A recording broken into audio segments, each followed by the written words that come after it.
Good morning, good morning, good morning, good morning everyone. This is again Professor Vincent Torre Bongolan. Ayan, breaking news nga po ito mga kaibigan. Gaya po ng aking naunang sinabi at paliwanag noon pa pong nakaraang taon, kung bababa man sa pwesto itong si House Speaker Martin Romualdez, wala pong ibang papalit dito kundi dapat ay kaalyado, kakampi o allied o kapartido lamang din po nilang dalawa ni President Marcos Jr. Okay, kaya sabi ko nga ay maging mapanuri tayo. Okay, so mag-research po tayo ng maigi at intindihin po kung really makes sense nga ba itong mga ganitong galawan. Okay, so sa pagbaba nga po, no, ngayon siguro bababa na ng formal sa pwesto si House Speaker Martin Romualdez, pero hindi po tayo dito nagtatapos, no, sa pagkalampag sa administrasyong ito ni Marcos Jr. sapagkat at the end of the day, ang punot dulo po ng mga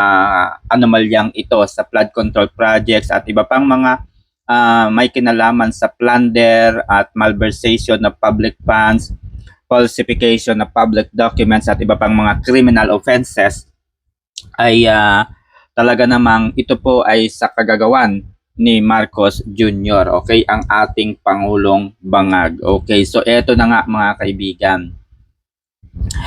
Malakas po at matunog po ang pangalan ng dating Isabela Governor. Ayan, na ngayon po ay Congressman, no, na si Faustino D. Ayan, so eto na nga, no. Balikan natin sino nga ba itong si Faustino D na ito. Okay. So, ay nako. So ito na lang masasabi ko siguro dito. Ayoko na lang balikan eh. Ito na lang siguro ko. Ito po ay pagpapasa lamang ng legasiya ng pagiging corrupt, no? Si Martin Romualdez ang isa sa pinaka-corrupt official ng ating bansa, no? Siyempre yung ipapalit ay corrupt din. So pagpapasa lamang ito ng legasiya ng pagnanakaw. Okay, ang malupit nito mga kaibigan, itong si Faustino D ay nasa ilalim po ng partido ni President Ferdinand Romualdez Bongbong Marcos Jr., Partido Federal ng Pilipinas. Okay, so ito po yung balita noong nako po 11 years ago. 11 years ago mga kaibigan. Okay, this is January 23, 2015 mga kaibigan. Grabe talaga ito, no? January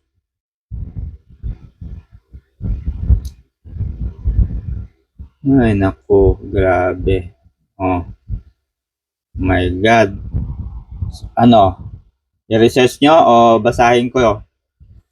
Sige nga, mag-research nga tayo. Visit talaga, oo. Nauubo na talaga. The Volunteers Against Crime and Corruption or BACC on Friday filed a criminal complaints before the Office of the Ombudsman against the Isabela Governor Faustino D. III and the two lawmakers for the alleged misuse of the Priority Development Assistance Fund or yung PDAP. Ay, nako po, Napoles pala ito. Aside from D, included in the complaints for the malversation of public fund, graft and falsification of public documents, were party list representatives Catalina Leonen Pizarro of ABS-CBN party list, Michael Angelo Rivera of iCare. BACC added that the officials should also be held administratively liable for grave misconduct and grave abuse of authority. In the complaint, the officials allegedly used 25 million for relief goods that turned out to be ghost purchase. BACC also asked Ombudsman Conchita Carpio Morales to previously suspend the officials. Okay? So, anong masasabi niyo dito? Tuwan-tuwa kayo na bumaba na sa pwesto o pinabababa na sa pwesto o pinagre-resign na sa pwesto si Martin Romualdez, hindi nyo ba naisip na ang ipapalit din ay kanilang kaalyado, kanilang kapartido?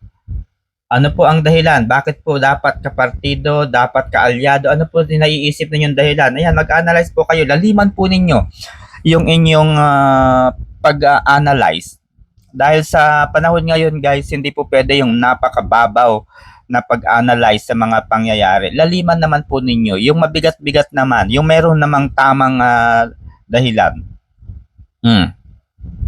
Kasi po, yung mga nangyari over the past few years sa panunungkulan ni Marcos Jr., lahat po yun ay impeachable offenses. Betrayal of public trust. They betrayed the Filipino people. The president betrayed the Filipino people for telling us na hindi namin ipapadakip si Duterte. Pwede silang pumunta rito sa Pilipinas pero sila ay magiging turista lamang. Hindi kami makikipagtulungan, makikipag-ugnayan, makikipag-collaborate sa ICC dahil hindi na tayo miyembro ng ICC. May nalalaman pa siyang pasulat-sulat sa Office of the Vice President that we will not be cooperating with the ICC, blah, blah, blah, blah, blah, blah. Those are betrayal of public trust. Culpable violation of the Constitution. So, sa pagdakip po sa dating Pangulong si Rodrigo Roa Duterte, there are certain laws, rules, and regulations that was violated by the government. So, una na po dyan, syempre, yung tahasang pag-amin po ni DILG Secretary John Vic Remulla sa Billionario.com at sinabi po niya, yung tatlo silang isa group plan, no? It's a group effort na ipahuli, kidnapin si Duterte. Kasama dito si Anyo, si Gibo Teodoro, si Marcos Jr. Pag-amin po yan. Nasundan pa yan ng mas malala at matinding pagkakasala nang magkaroon po ng Senate hearing ang Committee on Foreign Relations sa pamumuno ni Senator Amy Marcos. Kaya nga nag-file ng kaso si Amy Marcos sa Office of the Ombudsman dahil nga obviously itong mga kasinungalingan ng mga gabinete ni Marcos Jr. Hindi nga lang pwedeng kasuhan kasi ang Pangulo, no, nakagaya ng mga criminal cases na ganyan. Kasi po, ang Pangulo po ay impeachable official. So, ibig sabihin, habang siya po ay Pangulo, hindi siya pwedeng kasuhan. Pero pwede po siyang ipa-impeach. Sana po maintindihan ninyo yon. Hindi siya pwedeng kasuhan pero pwede po siyang ipa-impeach. So, andyan po yung mga nangyari na yan. Pangalawa, itong budget na pong ito, no? 2025 national budget. So, paano po nangyayari at paano po nagkakaroon ng budget? Ganito yan. Meron siyang proposal na budget para sa susunod na fiscal year. Okay, let's say ito na lang, 2025. Okay, meron siyang proposal na budget for 2025. Siyempre, makikipag-ugnayan siya, makikipag-collaborate siya sa Department of Budget and Management, no? Kay DBM, no? Kay Amena Pangandaman. So mag-uusap sila, pag-aaralan nila yung proposal na budget. Ibibigay nila yun sa House of Representatives. So kaya nagkakaroon ng budget deliberations.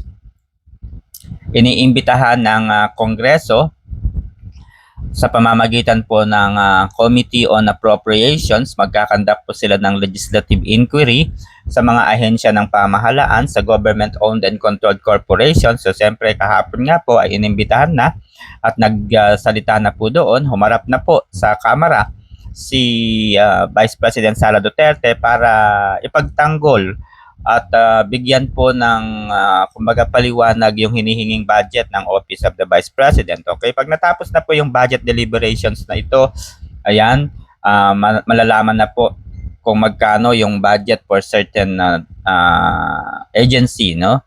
For different agencies.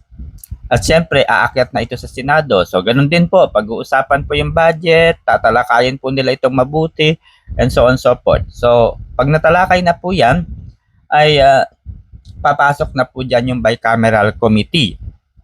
So yung bicameral committee, sila naman po yung pinakang final na mag-a-assess doon sa budget para malaman kung yung budget ba na dumaan po sa House of Representatives sa Committee on Appropriations ay pareho din ba doon sa counterpart nila sa Senado?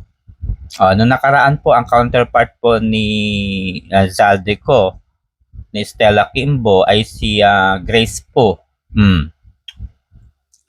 So, ayun, para po ma-fix yung gap. Pag natapos na po, pag wala na pong mga discrepancies, okay na po sila. Nagkasundo na po yung lower house sa upper house sa pamamagitan ng bicameral committee.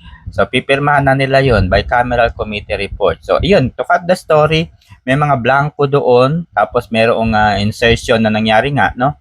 Tapos, umakyat na sa Pangulo. Hindi man lang chinek ng Pangulo yung pinirmahan niya. Pinirmahan niya. Wala man lang siyang pong binito. Meron ba siyang binito o yung pinawalang bisa na batas? O meron man ba siyang binawasan na batas? So, nung nakaraang taon, 2025, no? 1.ilang trillion pa yung nakalaan sa DPWH. 1.1 trillion if I were not mistaken. Pinirmahan lang ng Pangulo. Binawasan man lang niya pero 29 million lang yata yung binawas niya. What is 29 million kung 1.1 trillion yung budget ng DPWH? Ang laki pa rin ang budget ng DPWH. So, pinirmahan ng Pangulo. So, to cut the story, kasabwat ang Pangulo dito. So, yun na nga. Impeachable po lahat ng mga ginawa ni Marcos Jr. Impeachable po ito. At eto na naman, pinalitan po. No, at balak nga pong pumalit sa pwesto ni Martin Romualdez itong si Congressman na Faustino D. Ito po ay pagpapasa lamang ng legasiya ng korupsyon o plunder o malversation of funds sa kaban ng bayan. So, ito mga kaibigan, pabor ba kayo? No? Napababain lang sa pwesto si Martin Romualdez? Pabor ba kayo na ang papalit ay mayroon ding hindi magandang record? Hanggat hindi pa po nahahalal o napapalitan talaga, hindi pa po formal na si Faustino D. Mag-ingay na po tayo. Mag-ingay na po tayo. Magkomento po kayo pero no, I don't encourage everyone na nalalabas sa street kasi hindi na po uso yung mga ganyan-ganyang paglalabas sa street. Marami po kayong mga kababayang maaabala. Yung mga kababayan po natin na nagtatrabaho lamang po ng maayos sa kanilang mga opisina na pinaglilingkuran. Kawawa po sila. Sila po yung naiipit. Tayo po yung naiipit. So, daanin natin ito sa legal na pakikipaglaban sa pamamagitan po ng pagkomento sa video na ito. Tutulan natin ang ganitong hakbangin ng administrasyon. Tuldukan natin ang napakalaking korupsyong ito. Good morning and God bless everyone.